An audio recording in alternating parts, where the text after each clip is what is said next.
Well, on April 14th, Twitter revealed in a securities filing that Elon Musk had offered to buy the company outright for $44 billion. But since then, it's been a battle between Musk and the social media giant. Just yesterday, in an SEC filing, Musk threatened to end the deal, arguing that Twitter is committing a clear material breach of obligation under the merger agreement. So where do things stand? We're going to get insight right now from YouTube star. Meet Kevin. Kevin, welcome back to the show. It's so good to see you. Always love having you on. All right, so you actually noted in a tweet yesterday, which Elon Musk responded to, which was awesome to see. You said some argue that Musk waived his right to due diligence in this deal. In fact, Bloomberg released an article today titled "Musk Buyer Remorse Won't Get Him Out of Twitter's Deal." So why do you believe that Elon was fraudulently misled based on Twitter's public filings? Yeah, absolutely. So in Twitter's public filings, they tell us that, oh, we only have 5% spam bots, probably less, but maybe more. And it's classic CYA. Look, the reality is everybody knows there are more bots on Twitter, and Elon's getting information, the information he's asking for from Twitter on, hey, you know, how are you calculating this? But Elon finds their measures very arcane. He doesn't believe them. He wants to test them. And now he's very publicly pulling a very Trump-style, art of the deal style negotiation. He wants this deal, in my opinion. Bloomberg thinks, oh no, he's trying to cancel. He wants to save his $1 billion. That doesn't even make sense to me. He lost like $100 billion in the stock market year to date. He doesn't care about $1 billion. He wants to negotiate a better deal, and that's what I think he's doing here. He's shaking out the dirt, panning for gold.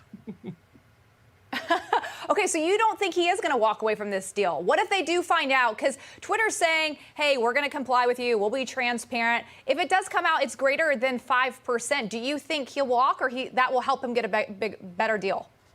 I think it's all about him getting a better deal. That's really what I think this is. I think he wants Twitter, but he wants to show he's a strong negotiator. So what is he doing? He's creating the chaos. He's freaking out the wannabe attorneys online. He's freaking out the board, the employees, 2 vice president executives just left. And the reality is, look, if the bots come in statistically at 7%, is that really going to make a difference here? No. But if bots come in that, hey, you know what, this is 20, 30, 50% bot users on Twitter, well, that's a big problem. And a lot of folks now actually believe that companies like even YouTube, obviously owned by Alphabet, Google, are incentivizing the keeping of these bot accounts because it props up that shareholder valuation. And so I think Elon's doing the right thing here, making sure that, look, we're in the due diligence phase within the contract now. Even though leading into the merger agreement, he waived his public due diligence because he relied on public filings. Now we're in the deal where he gets confidential information.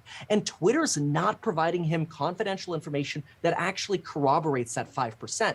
And this now brought Elon's buddies, shouldn't say that, but come on, Elon's buddies, the Texas Attorney General just swooped in and opened an investigation to kind of help Elon out a little bit and flush out what's really going on here. And now we're really going to see chaos inside of Twitter. Yeah, I was going to ask you about that. So yesterday, the Texas Attorney General, Ken Paxton, he's come on our show several times. He actually is demanding that Twitter provide documents on how it calculates user data, saying it's actually bad for Texans because back to advertisers and they're falsifying all this information. I mean, this just helps him ultimately. People are catching wind. It helps him make his case.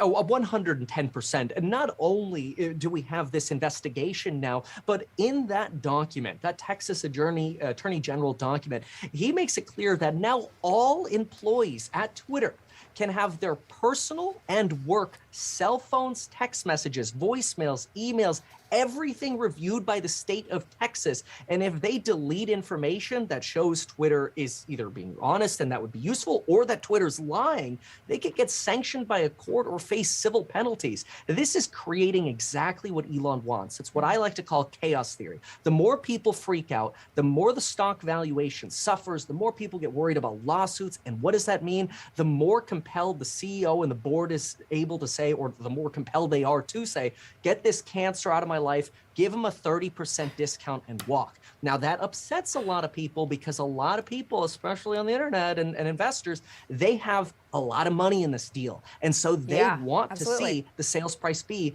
$54.20. That's what they want to see. If it ends up selling for $35, you're going to lose a lot of money. So a lot of people are really emotional about this. I have seconds left, but I know you don't own Twitter, but if you do own Twitter, buy or sell? What's your advice, real quick?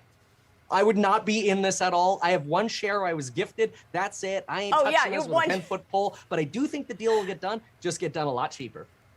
All right, so hold on to those. Kevin, always good to see you. Thanks for being here. Thanks for having me.